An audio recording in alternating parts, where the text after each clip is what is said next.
ماشاءاللہ سبحان اللہ سبحان اللہ.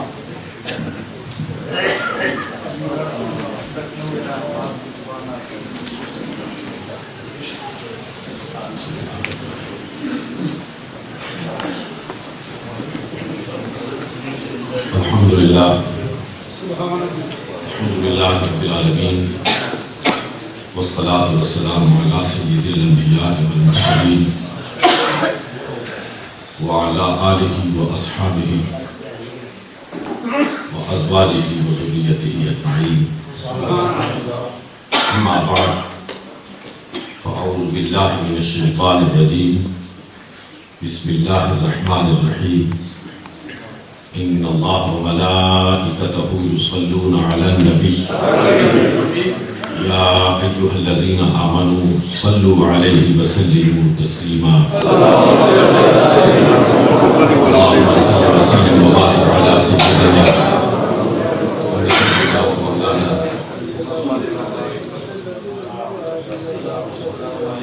محمد مبارک وسلم وصلی علیہ. الصلاة والسلام علیک یا رسول اللہ. الصلاة والسلام علیک یا حبیب اللہ. الصلاة والسلام علیک یا شفیع المذنبین. الصلاة والسلام علیک یا رحمة للعالمین.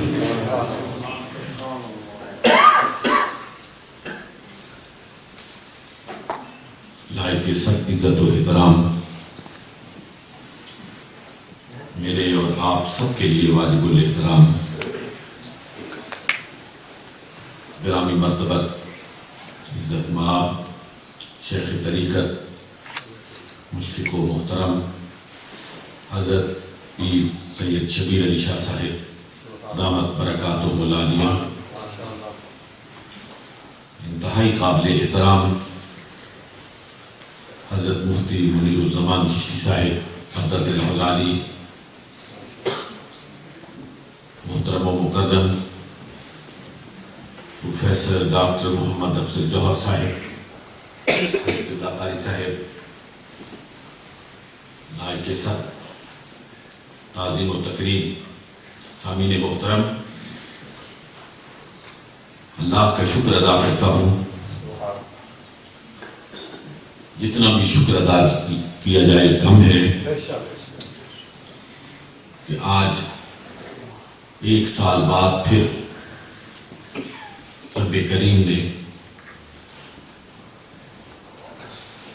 یہ موقع فراہم فرمایا کہ ہم بغداد شریف کے صوفیاء اعظام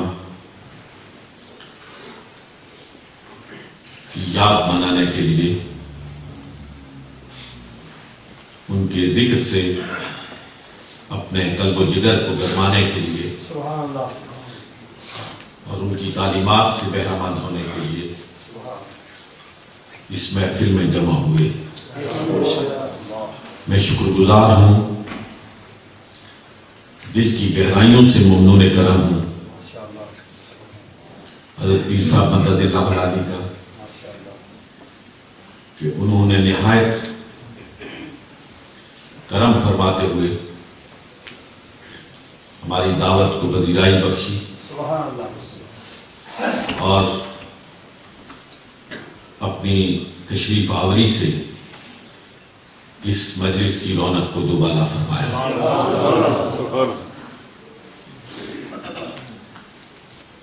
اپنی انتہائی مختصر گفتگو سے پہلے میں ذکر کرنا چاہتا ہوں اس باوفا رفیق محترم کا جن کا حال ہی میں انتقال ہوا ہے. مولانا محمد اعظم چشتی رحمہ اللہ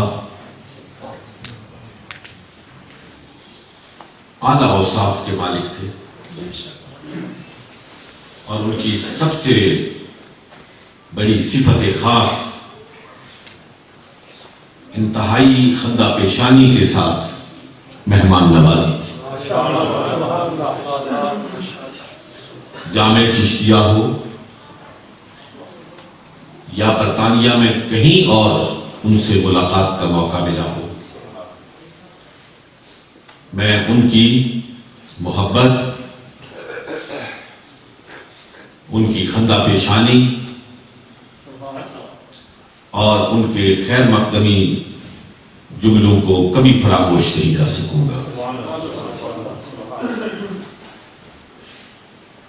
انسان اس دنیا سے رخصت ہو جاتے ہیں، والباقیات الصالحات، ان کی نیکیاں باقی رہ جاتی ہیں، اور جن کی نیکیاں باقی رہتی ہیں انہی کو حیات جاودانی نصیب۔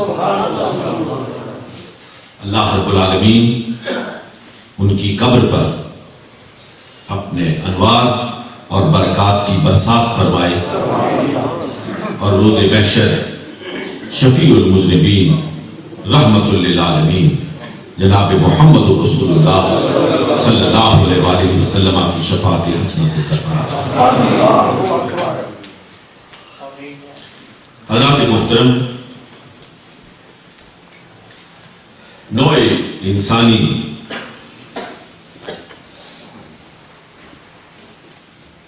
کی اس کرۂ ارض پر آبادی کے بعد اللہ رب العالمین نے اسے بہائم کی طرح بے لگام نہیں چھوڑا۔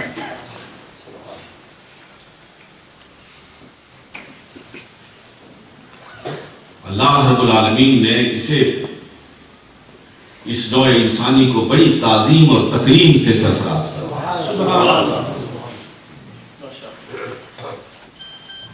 اس کی تخلیق کے لیے بھی اپنی خلاقی کے اصول کو تبدیل فرما دیا۔ سبحان اللہ۔ یہ نیلگوں آسمان، یہ کرۂ ارض،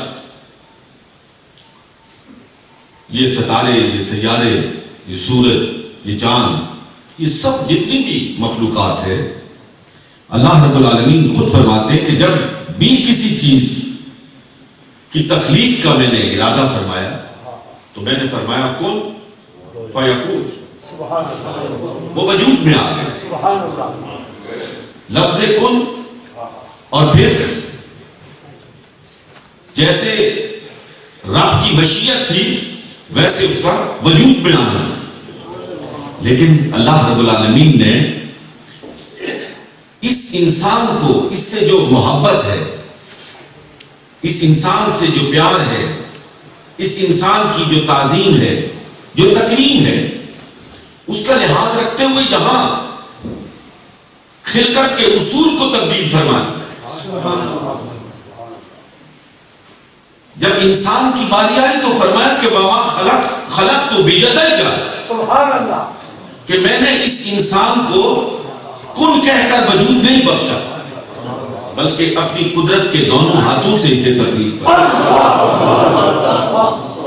قدرت کے دونوں ہاتھوں سے اسے تخلیق فرمایا ہے، اور یہاں راز کن نہیں، راز فیکون نہیں، بلکہ وَنَفَخْتُ فِيهِ مِن رُوحِي، میں نے اس میں اپنی روح کو پھونکا۔ اسے بڑی عظمت سے، بڑی کرامت سے سرفراز فرمایا ہے، اور اس کی کرامت اور اس کے علو مرتبت کا سب سے بڑا سبب، سب سے بڑا شرف انسانی اس کی قوت فہم ہے، اس کی دانش ہے، اس کی برہان ہے، اس کا علم ہے، اس کا عقل ہے۔ آپ نے دیکھا نہیں، اپنی آنکھوں سے میں دیکھ رہا ہوں، آپ دیکھ رہے ہیں کہ ہاتھی اگر اس 6 فٹ کے انسان کے اوپر قدم رکھے تو پیس کر اسے سرما بنا دے، اللہ اکبر، لیکن ایک 6 فٹ کا انسان 1.5 فٹ کا ڈنڈا ہاتھ میں لے کر اس ہاتھی کی کمر پہ سوار ہوتا ہے اور اسے جدھر چاہتا ہے گھماتا ہے۔ اور آپ میں تو حیران ہوتا ہوں حضرت پیر صاحب، میں ان پڑھوں کی بات نہیں کرتا، میں عقل والوں کی بات کرتا ہوں، میں صاحبان علم و فضل کی بات کرتا ہوں کہ ان میں بھی اگر کسی کو غیر معمولی شہرت حاصل ہو جائے تو امثلہ میں بھی ہم کہتے ہیں کل اثر، جیسے کہ شعر ہے۔ میں سوچتا ہوں انسان کو اللہ نے کتنی قوت سے نوازا ہے، اور وہ اپنی شجاعت کو اور اپنی قوت کو شیر کے ایک جانور کے مثل قرار دے رہا۔ حضرات محترم، میں نے تو اس انسان کو شیر کے ناک میں نکیل ڈال کر اپنے جیسے انسانوں کے سامنے سر میں منہ کرتے ہوئے دیکھا ہے۔ آپ نے سرکس میں دیکھا ہے کہ کس طرح ایک عام سا انسان اس شیر کے ناک میں نکیل ڈالے ہوئے کبھی کہتا ہے اس کے سامنے جھکو، کبھی کہتا ہے اس کے سامنے جھکو، اور وہ شیر جھکتا ہوا نظر آتا ہے۔ اتنے بڑی شرافت اور کرامت کے حامل انسان کو اللہ رب العالمین نے صرف اس لیے پیدا نہیں فرمایا کہ وہ کھائے پیے سوئے جاگے اور کچھ طبی تقاضوں کو پورا کرنے کے بعد 50 سال 60 سال 70 سال گزارنے کے بعد اس دنیا سے رخصت ہو جائے۔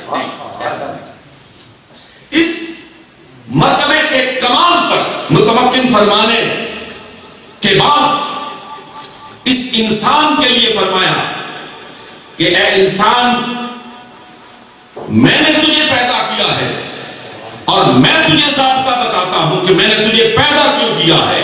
اس لیے کہ بنانے والا، پیدا کرنے والا، تجھے خلقت سے سرفراز کرنے والا میں ہوں۔ میں کسی حکیم، کسی فلسفی، کسی دانا کے لیے تیرے فلسفہ حیات کو ترک نہیں کرتا ہوں، میں خود بتاؤں گا کہ تجھے میں نے کیوں پیدا کیا۔ اور اے انسان، کسی کے دروازے پر جانے کی ضرورت نہیں، کسی سے پوچھنے کی ضرورت نہیں۔ میں نے تجھے کیوں پیدا کیا میں تجھے بتانا چاہتا ہوں۔ وما خلقت الجن والانس الا لیعبدون، کہ میں نے جن و انسان کو نہیں پیدا کیا ہے مگر اس لیے پیدا کیا ہے کہ جیسے میں کہوں ویسے وہ اٹھے، جیسے میں کہوں ویسے وہ بیٹھے، جیسے میں کہوں اس کی معاشرتی زندگی ہو، جیسے میں کہوں اس کی سیاسی زندگی ہو۔ جسے کھانے کے لیے میں حکم دوں اسے کھاؤ، جسے کھانے سے میں منع کروں اس سے رک جاؤ، جسے پینے کا میں حکم دوں اسے پیو، اور جس کے پینے سے میں رک جانے کا حکم دوں اس سے رک جاؤ۔ تجھے پیدا کرنے کے بعد میں نے تجھے بے لگام نہیں چھوڑا ہے بلکہ تیرے لیے ایک نظام دیا ہے، اور وہ نظام دینے کے لیے مسند احمد بن حنبل کی روایت کے مطابق کم و بیش میں نے 1,24,000 پیغمبروں کو مبعوث کیا۔ میں نے کسی ایک زمانے کو بھی کسی ڈرانے والے، کسی بشارت دینے والے کے بغیر نہیں چھوڑا۔ ہر زمانے کے لیے، ہر وقت کے لیے، ہر قرية اور بستی کے لیے میں نے کسی ڈرانے والے کو مبعوث کیا ہے، اپنا پیغام دے کر مبعوث کیا ہے کہ میرے بندوں، تمہاری صبح، تمہاری شامیں، تمہارے دن، تمہاری راتیں، تمہاری خلوت، تمہاری جلوت کس طرح گزرنی چاہیے۔ میں نے کوئی فضا میں ہوا میں اپنی آواز کو تحلیل نہیں کیا کہ تمہاری سماعتوں سے ٹکرائے اور تم بدحواسی کے عالم میں دائیں بائیں دیکھو کہ پتہ نہیں آواز کہاں سے آ رہی ہے، سنائی بھی صحیح دے رہی ہے یا نہیں۔ میں نے 1,24,000 پیغمبروں کو بھیجا، ایک کے بعد دوسرا، دوسرے کے بعد تیسرا بھیجا کہ جو میں کہہ رہا ہوں وہ خود جا کے ان کو بتاؤ، اور بتاؤ نہیں، جو میں کہہ رہا ہوں وہ کر کے دکھاؤ، کر کے دکھاؤ۔ 1,24,000 پیغمبر اللہ کے پیغام کو، اللہ کے نظام کو، اللہ کے احکام کو لے کر آئے، ہر دور میں آئے، اور صرف پیغام کو پہنچایا نہیں بلکہ جو فرمایا اس کو کر کے دکھایا، کر کے دکھایا۔ کہ جو اللہ چاہتا ہے اس کا فرمان یہ ہے، اس پر عمل کیسے کرنا ہے، آؤ مجھے دیکھو۔ لیکن یہ سارے پیغمبر، یہ سارے انبیاء، یہ سارے رسول مشیت عزدی یہ تھی کہ ایک وقت کے لیے تھی، ایک زمانے کے لیے تھی، ایک مخصوص وقت کے لیے تھی، ایک محدود زمانے کے لیے تھی، ایک محدود جغرافیہ کے لیے تھی، محدود نسلوں کے لیے تھے اور محدود ذہنوں کے لیے تھے۔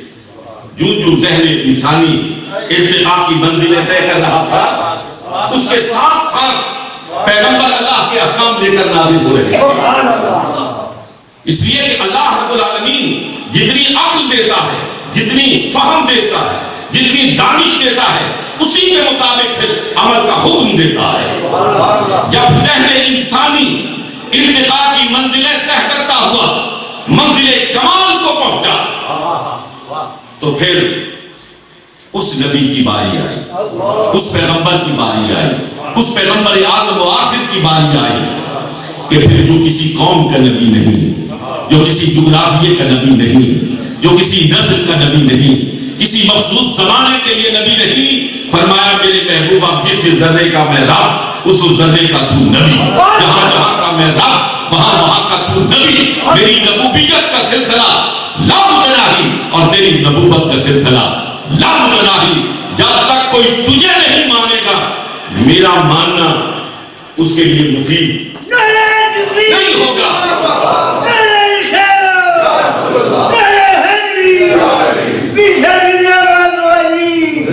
میرے در پر پہنچنے کے لیے، مجھ تک رسائی کے لیے، میرے قرب کے حصول کے لیے میرے محبوب کے دروازے سے ہو کے آنا پڑے۔ عیسائیت اپنی جگہ، یہودیت اپنی جگہ، بدھ مت اپنی جگہ، ہندو مذہب اپنی جگہ، ہر مذہب اب منسوخ ہے اور محمد رسول اللہ صلی اللہ علیہ وسلم کا دین سب ادیان کا نافذ دین ہے۔ اب جب تک تمام مذاہب اس آخری مذہب کو لانے والے پیغمبر اعظم و آخر جناب محمد رسول اللہ صلی اللہ علیہ وسلم کے دروازے پر اپنا سر تسلیم خم نہیں کریں گے ان کا ایمان قبول نہیں ہوگا۔ انتہائی قابل احترام خواتین و حضرات، اور آپ کے اور میرے ہم سب کے آقا و مولا حضرت محمد رسول اللہ صلی اللہ علیہ وسلم کی ذات کو پھر ہمہ جہت بنایا، ہمہ پہلو بنایا، ہمہ صفت بنایا کہ کہیں ایسا نہ ہو کہ کوئی مانگنے والا دروازہ مصطفیٰ پہ آئے اور وہاں سے خالی اور محروم واپس ہو۔ نعرہ تکبیر، نعرہ رسالت، نعرہ ابواشری، نعرہ انسانوں کی بڑی تقسیم امارت اور غربت میں ہوتی ہے۔ یہی دو بڑے طبقے مانتے آتے ہیں۔ بڑی تقسیم، پھر برادریوں کی تقسیم ہوتی ہے، پھر علاقائی تقسیم ہوتی ہے، پھر زبان کی تفریق ہوتی ہے، پھر جغرافیہ کی تفریق ہوتی ہے، لیکن سب سے پہلی تفریق امیر اور غریب کی ہوتی ہے۔ کہا کہ میں نے اب جس نبی اعظم و آخر علیہ السلام کو تمہارے لیے ہدایت کا سامان دے کر مبعوث کیا ہے، اس کے دروازے پر امیر آئے تو وہ بھی ہدایت لے کے جائے، اس کے دروازے پر غریب آئے تو وہ بھی ہدایت لے کے جائے۔ غریب، اے غریب تم اپنے آقا کے نقش قدم پر چلو تو اپنے پیٹ پر دو پتھر باندھے ہوئے محمد عربی صلی اللہ علیہ وسلم کی زینت کو دیکھو، پھر اپنے ذہن میں وہ تصور لاؤ کہ میں اس نبی کا غلام ہوں کہ کہ جس کے گھر میں 15 روز چولہا نہیں جلتا. میں اس نبی کا غلام ہوں کہ جس کو اٹھانے کے لیے، میں لمبی بات نہیں کرتا، جس کو اٹھانے کے لیے عمر آئے اور وہ جب چٹائی سے اٹھے تو اس کے بازو پر چٹائی کے نشانات کو دیکھ کر عمر کی آنکھوں سے آنسو بہہ پڑے کہ جس کے اشارے پر چاند 2 ٹکڑے ہو رہا ہے، جس کے انگلی کے اشارے پر سورج اپنا رخ تبدیل کر رہا ہے، وہ چٹائی پر اس انداز سے سویا ہوا ہے کہ سر کے نیچے سرہانا بھی نہیں. مجھے بتاؤ کہ کبھی غریب کے لیے اس سے بڑا امتیاز اور افتخار کیسا ہوگا؟ کبھی اپنی غربت پہ شرمائے گا نہیں، کبھی اپنی غربت کو دیکھ کر اسے احساس محرومی نہیں ہوگا، اس لیے کہ جب اسے اپنی غربت پر نظر پڑے گی تو اس کے سامنے نمونہ محمد رسول اللہ جس نے کبھی کوئی تلی ہوئی چیز کھائی نہیں. حضرات محترم اور امیر بغیر ناز کیے، بغیر افتخار کیے، اسے اپنی دولت کو جب بھی دیکھے گا تو اس پہ ناز نہیں کرے گا، تحدیث نعمت کے طور پر اس کا ذکر کر کے اس کا سر جھک کر اپنے آقا کے قدموں کے بوسے لے گا کہ جو نکلا تھا مکے سے تو رات کی تاریکی میں نکلا تھا، بھوک کا عالم تھا، لوگ اس کا پیچھا کر رہے تھے، لیکن مدینہ طیبہ میں رات کی تاریکی میں وہ نکلنے والا پیغمبر اعظم و آخر جس کا پیچھا کرنے کے لیے انعام مقرر کیے گئے تھے، وہ مسجد نبوی میں بیٹھا ہے، مسجد نبوی میں بیٹھا ہے اور زر و جواہرات کے آگے ڈھیر لگے ہوئے ہیں اور نبوت کے دونوں ہاتھوں سے انہیں تقسیم کر رہا ہے، تقسیم کر رہا ہے.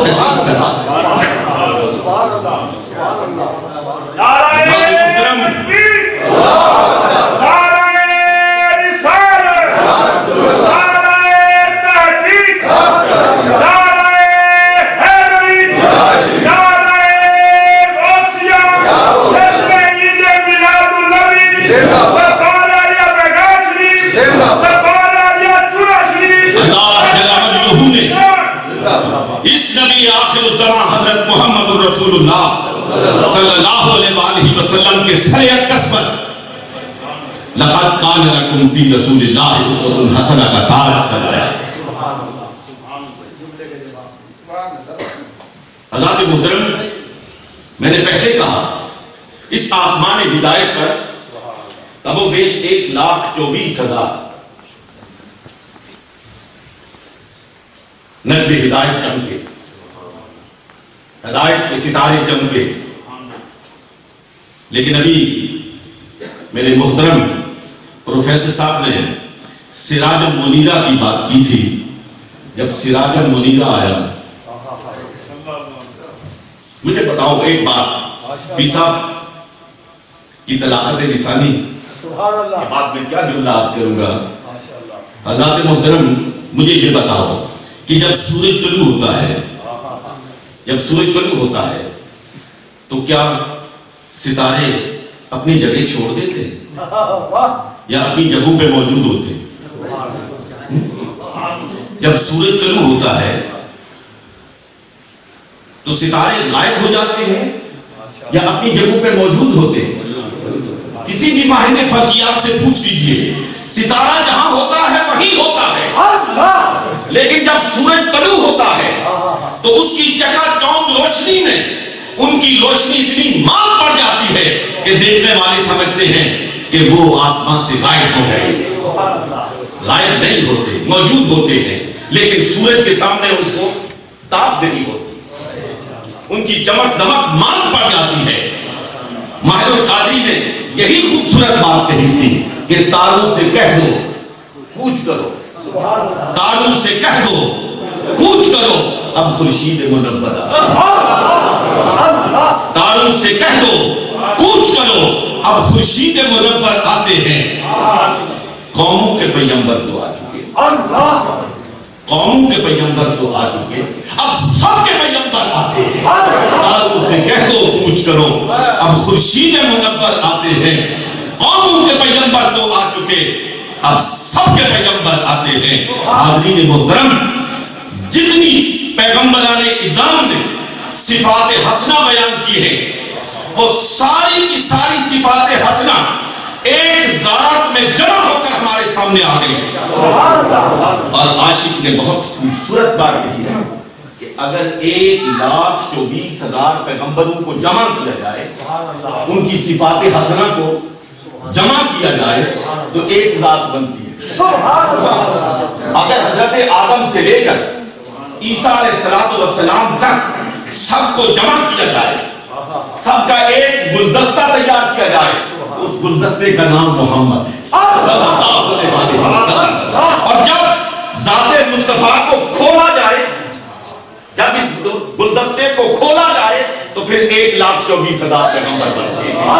کھولا جائے تو 1,24,000 پیغمبر، اور اگر سمیٹا جائے تو ایک محمد۔ اور شیخ سادی جھوم کر بولے کہ حسن یوسف نمے عیسیٰ جگہ رہا داری، آنکھ خوباں ہمد آرن وطو تلہا آنکھ خوباں ہمد آرن وطو تلہا داری۔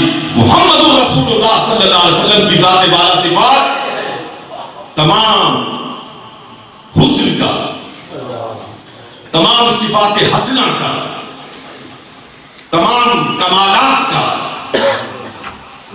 اور ہم سے کہا گیا کہ اس ذات سے ٹوٹ کے محبت کر، سبحان اللہ، ٹوٹ کے محبت۔ سبحان اللہ۔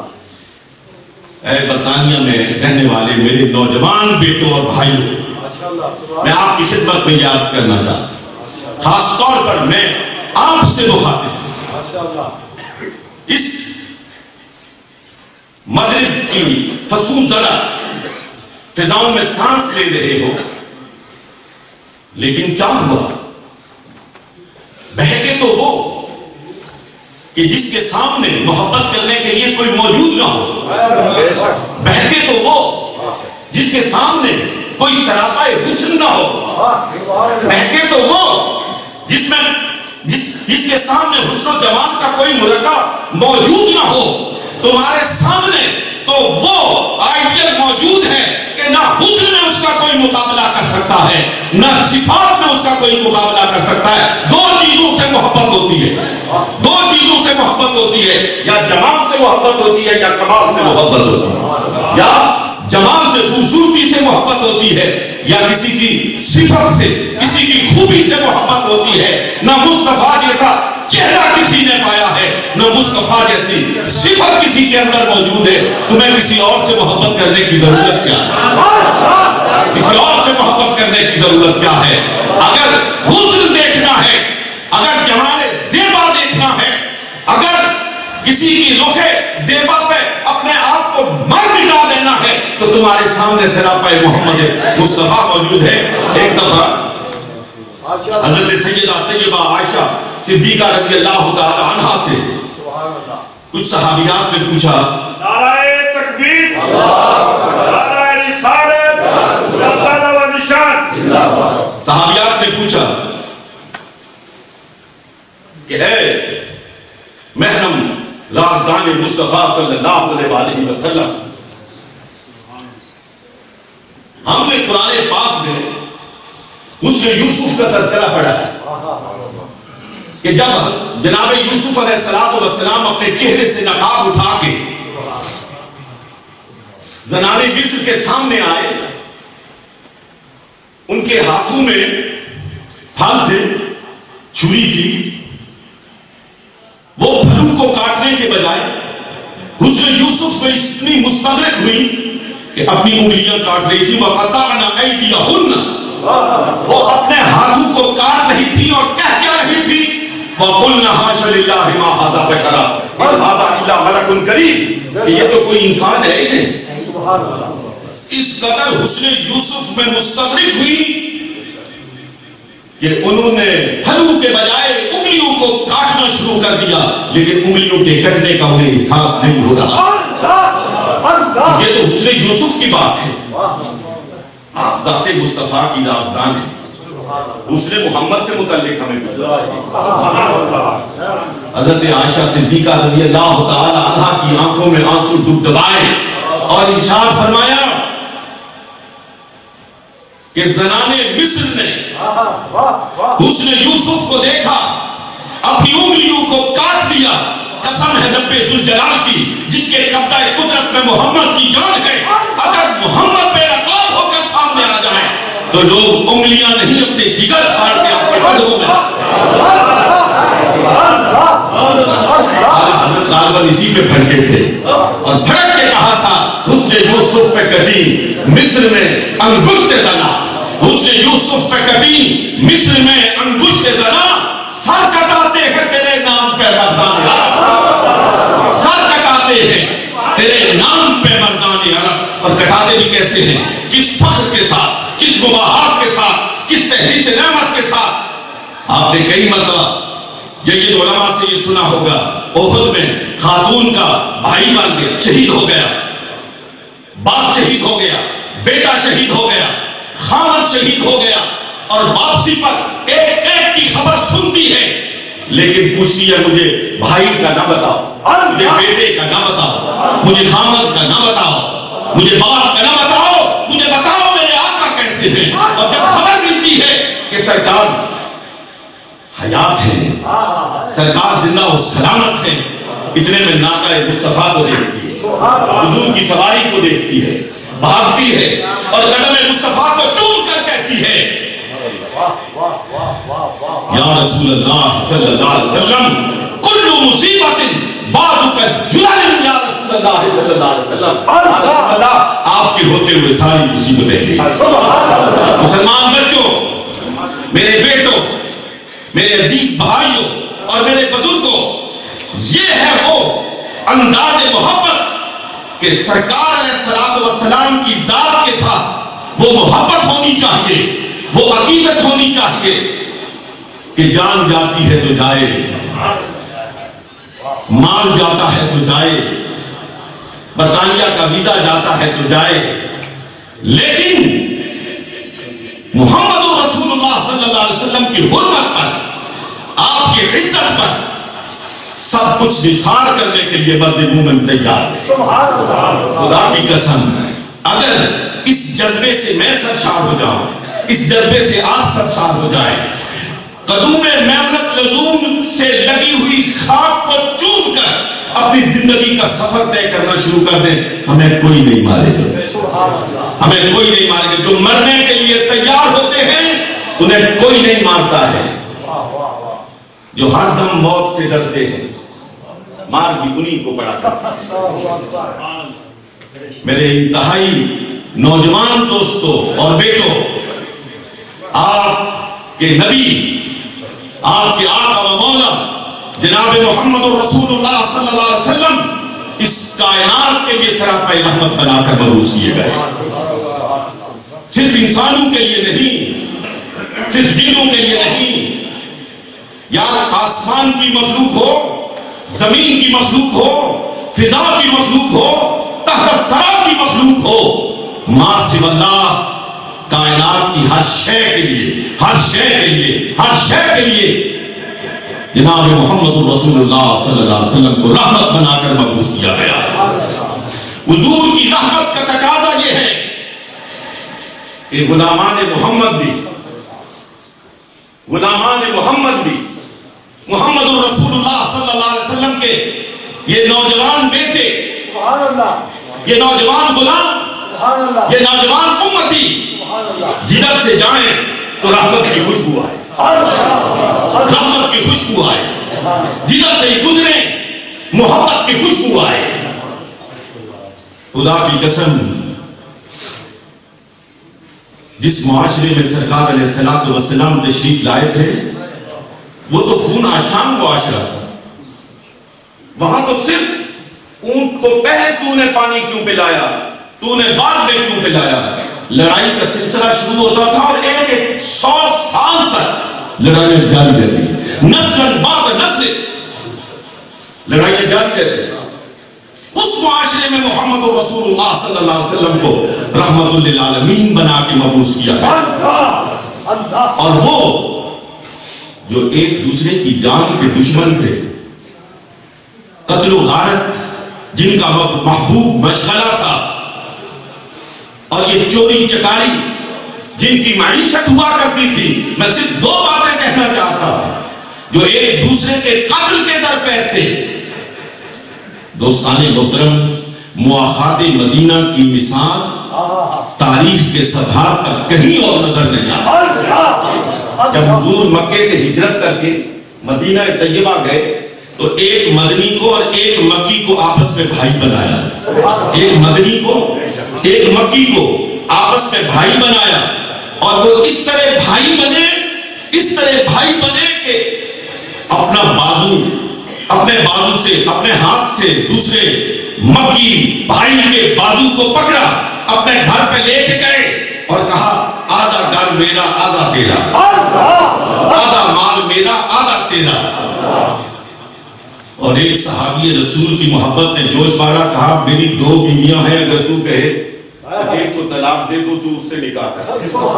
لیکن آنے والے مدنی تھے، آنے والے محمد رسول اللہ صلی اللہ علیہ وسلم کے پروردہ تھے۔ محمد رسول اللہ صلی اللہ علیہ وسلم نے ان کی تربیت فرمائی تھی۔ ہر ایک نے کہا مجھے آدھا مال نہ دو، مجھے آدھا گھر نہ دو، مجھے بازار کا رستہ دکھاؤ، مجھے کھیتی باڑی کا رستہ دکھاؤ، میں تمہارا بھائی ہوں، تم بھی اپنے لیے کماؤ، میں بھی تمہارے لیے کماؤں۔ اور دوستان محترم، آج کیفیت بدل چکی۔ حاتم طائی کا بیٹا علی کہتا ہے میں نے زبان نبوت سے خود سنا کہ اس معاشرے میں اتنا امن و امان ہوگا کہ ایک بڑھیا، ایک اکیلی خاتون زیورات سے لدی ہوگی، صنعاء سے چلے گی، حضرت موت تک پہنچے گی، عرب کے ایک کنارے سے چلے گی، دوسرے کنارے تک پہنچے گی، لیکن اس کی طرف میری آنکھ اٹھا کر دیکھنے والا کوئی نہیں۔ علی کہتا ہے کہ میں نے یہ زبان نبوت سے سنا، پھر حضرت عمر کے دور میں نے اپنی آنکھ سے دیکھا کہ ایک اکیلی عورت صنعاء سے چلی، اونٹ پہ تھی، اکیلی تھی، زیورات سے لدی ہوئی تھی، حضرت موت تک پہنچ گئی، پورے راستے میں کوئی اس کی طرف آنکھ اٹھا کر دیکھنے والا۔ ہم اس نبی کے پیروکار ہیں، ہم اس نبی کا کلمہ پڑھنے والے ہیں، ہم اس نبی کی میلاد منانے والے ہیں۔ اے نبی کی میلاد منانے والے، اے نبی علیہ السلام کہ حضور بلہائے عقیدت پیش کر کے جھومنے والوں، ہمیں تعلیمات محمد رسول اللہ صلی اللہ علیہ وسلم کی طرف کی آقا و مولا، ہم سب کا آقا و مولا، کائنات کا آقا و مولا جناب محمد رسول اللہ صلی اللہ علیہ وسلم مسجد نبوی میں تشریف فرما ہے۔ میں نوجوانوں سے مخاطب ہوں، ذرا غور کر کے سنیے گا۔ مسجد نبوی میں تشریف فرما ہے، آفتاب ہدایت کے گردا گرد وہ آسمان ہدایت کے چمکتے ہوئے ستارے جگمگا رہے۔ ذرا اس منظر کو تصور میں لاؤ کہ بیچ میں حضور تشریف فرما ہے، ابو بکر بیٹھے، عمر بیٹھے، عثمان بیٹھے، علی المرتضیٰ بیٹھے۔ کس کس کا نام لو؟ یہ چمکتے ہوئے ستارے جن کو میں نے نہیں کہا، خدا نے کہا رضی اللہ عنہم ورضوا عنہ، اللہ ان سے راضی ہے اور وہ اللہ سے راضی ہو گئے۔ حضور علیہ السلام کی نگاہ اٹھی تو سامنے دروازے پہ دیکھا ایک بوڑھی سی خاتون اندر داخل ہو گئی۔ حضور نے جب غور سے دیکھا تو بس دیکھنا تھا کہ سرکار علیہ السلام کھڑے ہو گئے، حضور علیہ السلام کھڑے ہو گئے۔ اور دیکھو میں یہ عقیدہ رکھتا ہوں کہ جس کے احترام میں محمد رسول اللہ صلی اللہ علیہ وسلم کھڑے ہو جائیں، آسمان پر جبریل امین اس کے احترام میں کھڑے ہو جاتے ہیں، ملائکہ کھڑے ہو جاتے ہیں، کائنات اس کے احترام میں کھڑے ہو جاتے ہیں۔ حضور علیہ السلام کی جب وہ قریب آتی ہے تو سرکار علیہ السلام اپنے مبارک کندھوں سے چادر اتارتے ہیں، چادر اتارتے ہیں۔ یہ کون سی چادر؟ یہ کون سی چادر؟ یہ وہ چادر ہے جو خدا کو اتنی محبوب ہے، اتنی محبوب ہے، اتنی پیاری لگتی ہے. اللہ اس چادر سے اتنا پیار کرتا ہے کہ جب اپنے محبوب کو بلاتا ہے تو نام نہیں لیتا ہے، کہتا یا ایھا المدثر، یا ایھا المدثر، اے کمبل اوڑھنے والے میرے محبوب، اے چادر اوڑھنے والے میرے محبوب. وہ چادر جس کی قسم رب کریم قرآن میں اٹھاتا ہے، اس کو مبارک کندھوں سے اتارتے ہیں، زمین پہ بچھاتے ہیں اور فرماتے ہیں اماں جی اس پہ تشریف ہے. قربان جائیے اس اماں کی عظمت پر، اس کی کرامت پر، اس کی نجابت پر. وہ پھٹے پرانے کپڑوں میں ملبوس، وہ پیغل لگے کپڑوں میں ملبوس، وہ گرد غبار سے اٹے ہوئے چہرے والی خاتون، وہ کبڑی کبڑی چلتی ہوئی آنے والی خاتون، وہ لاٹھی کی ٹیک لگا کر مسجد نبوی میں داخل ہونے والی خاتون، محمد رسول اللہ صلی اللہ علیہ وسلم کی چادر پر بیٹھنے کا شرف حاصل. اور روایت میں آتا ہے کہ جتنی دیر سرکار علیہ السلام کے سامنے وہ بیٹھی رہی، حضور کسی سے مخاطب نہیں ہوئے. حضور کا خطاب اسی عورت سے، ابو بکر کی طرف نہیں دیکھا، عمر کی طرف نہیں دیکھا، عثمان کی طرف نہیں دیکھا، علی کی طرف نہیں دیکھا. آپ روایات کو اٹھا کر دیکھ لیجئے، صرف بات سنی تو خاتون کی سنی، دیکھا تو اس خاتون کی طرف دیکھا. جب بات مکمل کر کے سب کچھ معاملات طے کر کے خاتون چلی جاتی ہیں، صحابہ عرض کرتے ہیں یا رسول اللہ صلی اللہ علیہ وسلم، نعرہ تکبیر، یہ خاتون جس کی آپ نے یہ قدر و قیمت فرمائی، جس پہ یہ شفقت، یہ مہربانی، یہ کون ہے؟ ماشاءاللہ، سبحان اللہ. فرمایا اس کو پہچانا نہیں، اس کو پہچانا نہیں، اس کو جانتے ہیں؟ یا رسول اللہ پہلے کبھی دیکھی نہیں. فرمایا یہ میری رضائی ماں حلیمہ سعدیہ ہے، یہ وہ ماں ہے جس کا میں نے بچپن میں دودھ پیا تھا. میرے عزیز بچوں، میرے بیٹوں، میری بیٹیوں، غور تو کرو کہ محمد رسول اللہ صلی اللہ علیہ وسلم نے جس ماں کا دودھ پیا تھا اس کا یہ احترام ہے. آج سگی ماؤں کا احترام مسلمان معاشرے میں کیوں نہیں ہے؟ کیوں نہیں ہے؟ میں ایک بات اور آپ کو اس حوالے سے سنانا چاہتا ہوں. سبحان اللہ. وقت زیادہ ہو گیا، مجھ سے معافی چاہتا ہوں، صرف ایک بات عرض کرنا چاہتا ہوں. مدینہ طیبہ، دیکھیے میری بات سنیے، غور کیجیے. غوث قطب ابدال اپنی تمام تر علوم مرتبت کے باوجود، تمام بلندیوں کے باوجود کسی صحابی کے قدموں سے اٹھنے والی دھول کا بھی مقابلہ نہیں کر سکتا. جس نے بحالت ایمان بچشم خود چہرہ مصطفیٰ کی زیارت کی اور بحالت ایمان اس دنیا سے رخصت ہو گیا، اس کے مقام اور مرتبے کو کوئی چھو بھی نہیں سکتا. ایک صحابی ہیں،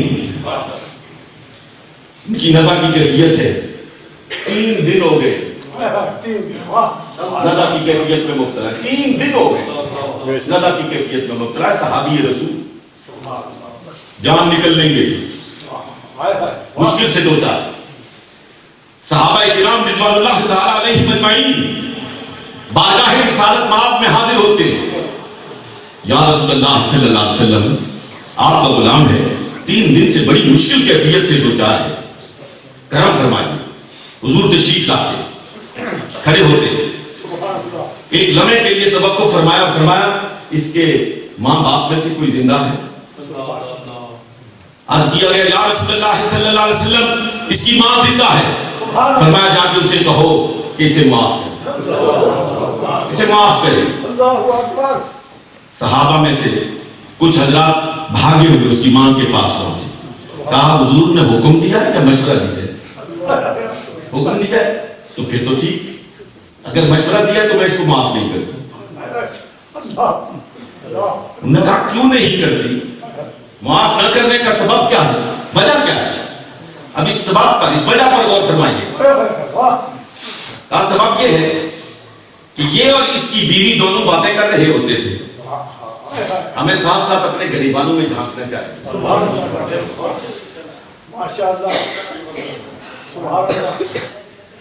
یہ اور اس کی بیوی آپس میں باتیں کر رہے ہوتے تھے. میں جب باہر سے آتی تو یہ خاموش ہو جاتے. مجھے بڑی تکلیف ہوتی تھی کہ یہ مجھ سے چھپ چھپ کے کیا باتیں کرتے ہیں. مجھے اس نے بڑی تکلیف پہنچائی ہے. بڑوں کی غلطیاں بھی عجیب و غریب قسم کی ہوتی ہیں. ہم تو اسے غلطی شمار ہی نہیں کرتے. مجھے دیکھ کے یہ چپ ہو جایا کرتے تھے جس سے مجھے بہت تکلیف پہنچتی تھی. اس نے مجھے بڑی تکلیف پہنچائی ہے, میں اسے معاف نہیں کرتی. اس سے زیادہ اس نے کچھ نہیں. وہ واپس آئے. عرض کی یا رسول اللہ صلی اللہ علیہ وسلم اس کی ماں سے معاف کرنے کے لیے تیار نہیں. اب اگلا مسئلہ سن کے پھر بات سماعت فرمائیے گا.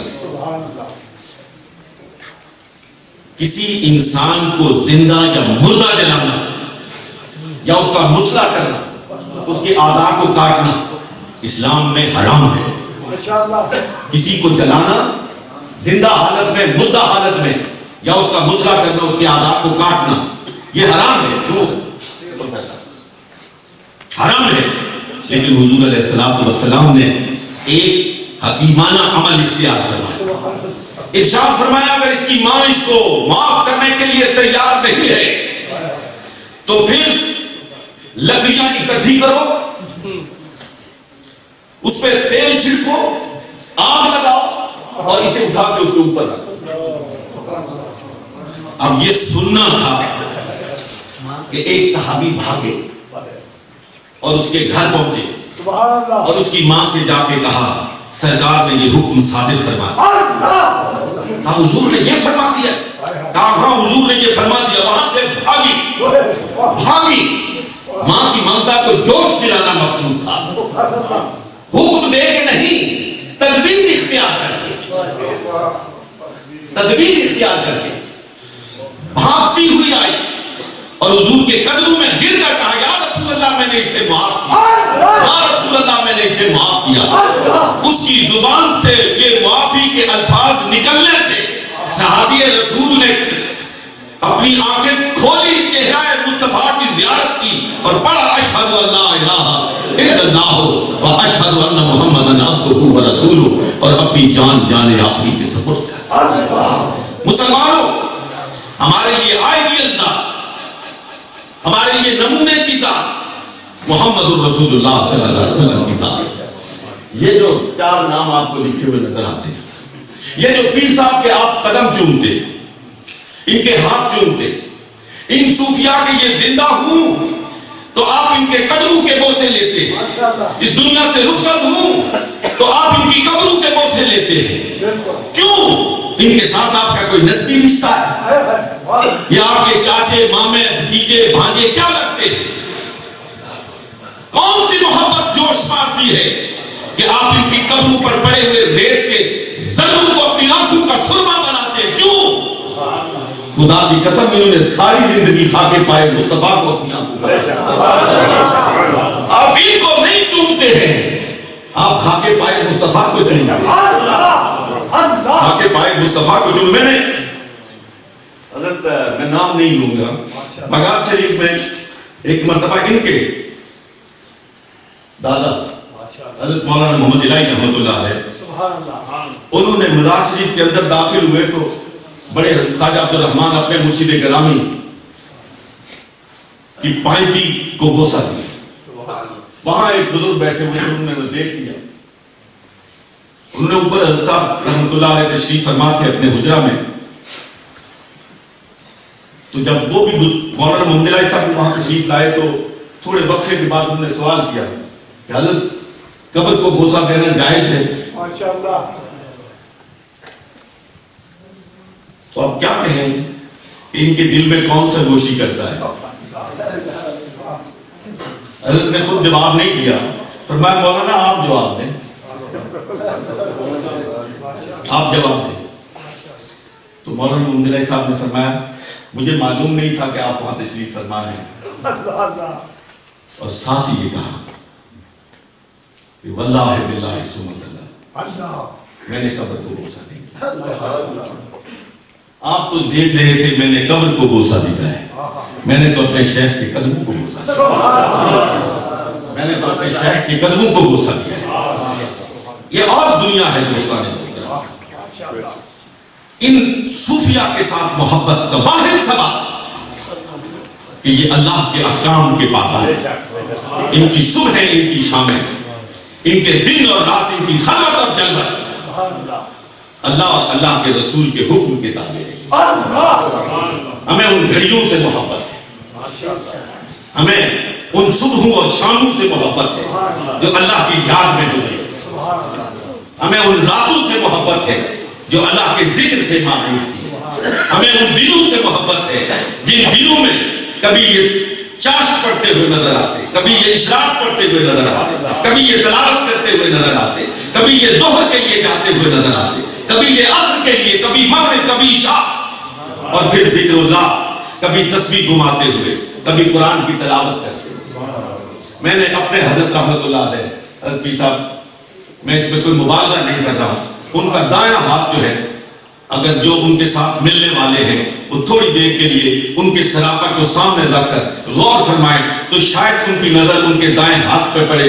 ان کا دائیں ہاتھ تسبیح ہلاتے ہلاتے اس کا انداز ہی یہ ہو گیا، انگلیاں ہمیشہ ایسے رہتی تھی کیونکہ تسبیح ہلانے کے لیے ان انگلیوں کو تھوڑا سا بیل کرنا پڑتا ہے، تو وہ ہاتھ ہی اس طرح ہو گیا۔ تو یہ محبت کسی نسب کی وجہ سے نہیں ہے، یہ محبت کسی خونی رشتے کی وجہ سے نہیں ہے، یہ عقیدت اور محبت اس ذکر اللہ کی وجہ سے ہے، احکام الہیہ کی پابندی کی وجہ سے ہے۔ اللہ رب العالمین ہمیں ان صوفیوں کی سچی محبت سے سرفراز فرمائے۔ آج کے دور میں آخری بات کہنا چاہتا ہوں اور اپنی گفتگو کو ختم کرنا چاہتا ہوں۔ آج کے دور میں اگر مسلمان کی کوئی پناہ گاہ ہے، میں بڑی تسلی کے ساتھ، بڑے شرح صدر کے ساتھ اور بڑی جمعیت خاطر کے ساتھ اور جذباتی جملہ نہیں کہہ رہا ہوں، سوچ بچا کے کہہ رہا ہوں، اگر آج کے دور میں مسلمان کی کوئی پناہ گاہ ہے تو وہ خانقاہ ہے، خانقاہ ہے۔ آج اگر خانقاہوں میں جا کر مسلمانوں نے پناہ نہ لی تو ایمان کے لٹیرے، صبح و شام ایمانوں پر ڈاکے ڈالنے والے اور مسلمانوں کے ایمان کا استحصال کرنے والے مسلمانوں کو لوٹ کر دے جائیں گے۔ اگر کوئی مرشد موجود ہوا، کوئی پہرے دار موجود ہوا، کسی کی صحبت میسر ہوئی، خدا نے اسی لیے فرمایا کہ وَاتَّبِعْ سَبِيلَ مَنْ أَنَابَ إِلَيَّ، وَاتَّبِعْ سَبِيلَ مَنْ أَنَابَ إِلَيَّ، ان لوگوں کو کی اتباع کرو جنہوں نے اللہ کی طرف رجوع کر لیا، جنہوں نے اللہ کی طرف رجوع کر لیا ہے۔ دوستو آپ غور کرو، یا ایھا الذین آمنوا اتقوا اللہ، ایمان بھی موجود ہے، اتقوا اللہ، تقوی بھی موجود ہے، بھائی ایمان بھی موجود، نمازیں بھی موجود، رکوع سجود موجود، تسبیح و تحلیل موجود، ساری ریاضت مجاہدے موجود، اس کے باوجود کیوں کہا وَكُونُوا مَعَ الصَّادِقِينَ؟ پہلے نہیں کہا، بعد میں کہا ہے کہ ایمان بھی رکھتے ہو، تقوی بھی رکھتے ہو، بات تمہاری یہاں مکمل نہیں ہوتی ہے جب تک گھر بھی بنا لو، اس میں ساز و سامان بھی رکھ لو، سب کچھ کر لو، چوکی دار کھڑا نہ کرو، لٹنے کا احتمال ہر دم باقی رہتا ہے۔ یہ اگر لٹنے سے بچنا چاہتے ہو، اپنے مال و اسباب کو لٹنے سے بچانا چاہتے ہو، تو پھر کسی مرد حق آگاہ کے ہاتھ میں ہاتھ دینا پڑے گا، وہ زندہ ہوا تب بھی مدد کرے گا، وہ اس دنیا سے رخصت ہوا تب بھی مدد کرے گا، تب بھی مدد کرے گا۔ اگر اجازت دیں تو ایک چھوٹا سا واقعہ ذہن میں آ گیا، سبحان اللہ، سبحان اللہ۔ انفاس العارفین ہے، شاہ ولی اللہ محدث دہلوی رحمۃ اللہ تعالیٰ نے کتاب اپنے والد گرامی رحمۃ اللہ تعالیٰ علیہ سے جو انہوں نے سنا اور ان کی ملفوظات ہیں اس کو انہوں نے قلم بند فرمایا ہے۔ اس میں فرماتے ہیں کہ میرے والد فرماتے ہیں کہ ایک دن میں سبق پڑھ کے نکلا، گلی میں جا رہا تھا، شیخ سعدی کا ایک مصرع لوکی زبان ہے، ایک مصرع زبان پہ آیا، میں مصرع دہرا رہا ہوں، اگلا مصرع مجھے آتا نہیں، اگلا مصرع زبان پہ آتا نہیں، ذہن اس جانب متوجہ نہیں ہو رہا، میں پھر اس کو پڑھتا ہوں، پھر پڑھتا ہوں، پھر پڑھتا ہوں، لیکن اگلا مصرع یاد نہیں آ رہا۔ اتنے میں پاس سے ایک بوڑھا سا بابا گزرا، پاس سے ایک بوڑھا بابا گزرا اور اس نے اگلا مصرع پڑھ دیا، چلتے چلتے اگلا مصرع پڑھ دیا۔ مجھے مصرع یاد آ گیا، میں نے ربائی مکمل کر لی، لیکن اتنا میں بابا گلی کی نکڑ پہ جا چکا تھا، نکڑ تک پہنچ چکا تھا۔ میں نے پیچھے سے آواز دی، بابا جی مدد تو کی لیکن اتا پتا نہیں بتایا ہو کون، بغیر پیچھے مدد کر کے چلے گئے۔ بابے نے پیچھے مڑ کے دیکھا اور کہا فقیر کو سادی کہتے ہیں، وما علینا الا البلاغ۔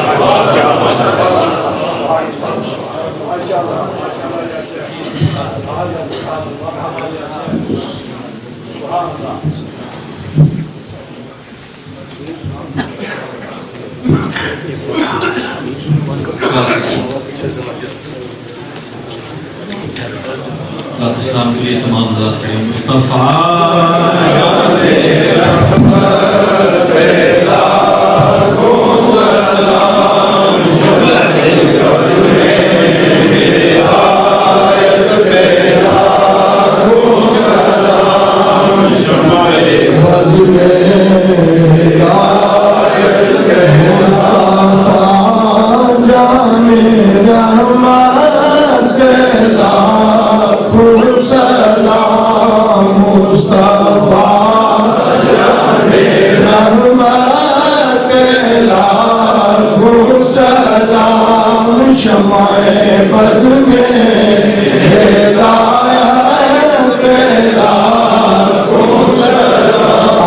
جس کے چہرے پہ جلووں کا پیرا رہا،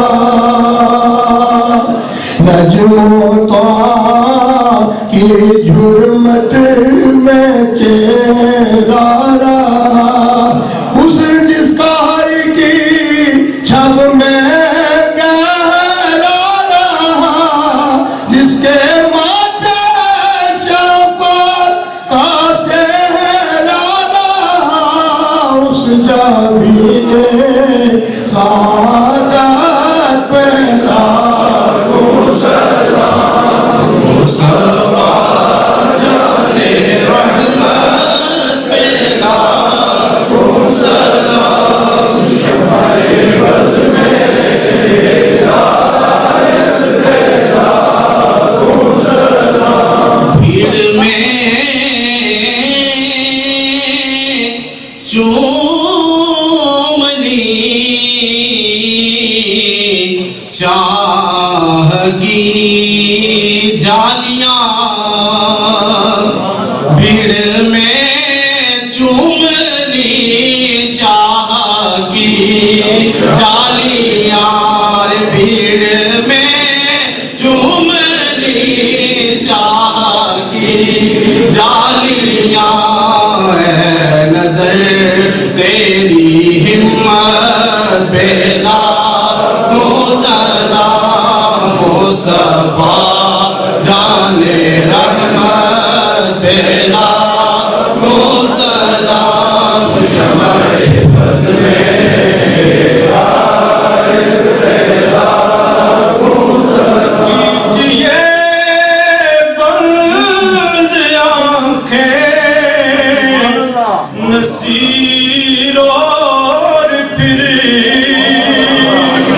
کیجئے بند